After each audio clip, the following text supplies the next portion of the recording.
త్రిమూర్తి సాయిలోని శ్రీ సత్యసాయి బాబా పుణ్యగాథ. మొట్టమొదటిసారిగా 25/10/1947లో స్వామి కరూర్లో బహిరంగ సభలో ప్రసంగించారు. ఈ ఉపదేశ పరంపర ప్రచండమారుతమయ్యి దశదిక్కులకు ప్రసరించింది. భూకామందులు, అధికారులు, జమీందార్లు, రాజులు, మహారాజులు, రాజకుమార్తెలు, రాణులు, మహారాణులు స్వామి దర్శనానికయ్యి వచ్చేవారు.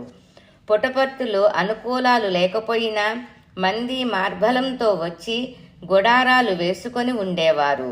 వారిలో మైసూరు రాజకుటుంబానికి చెందిన కర్నల్ బసవరాజే అరుసు, వీరరాజే అరుసు, కర్నల్ వీర అప్పాజీ అరుసు, రాజకుమారి లక్ష్మమ్మణి, ఆవిడ భర్త దేశరాజే అరుసు, రాజకుమారి గీతాదేవిలు, సాండూరు రాజ్యానికి చెందిన మహారాజా యశ్వంతరావు హిందూరావు గోర్పిడే, మహారాణి సుశీలాదేవి గోర్పిడేలు, చింబోళీరాణి లక్ష్మీబాయి, వెంకటగిరి మహారాజా వారు ముఖ్యులు.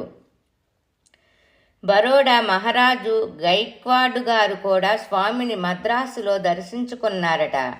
ప్రశాంతి నిలయం ప్రారంభోత్సవ శుభలేఖలో వారి పేరును కూడా ముద్రించారు.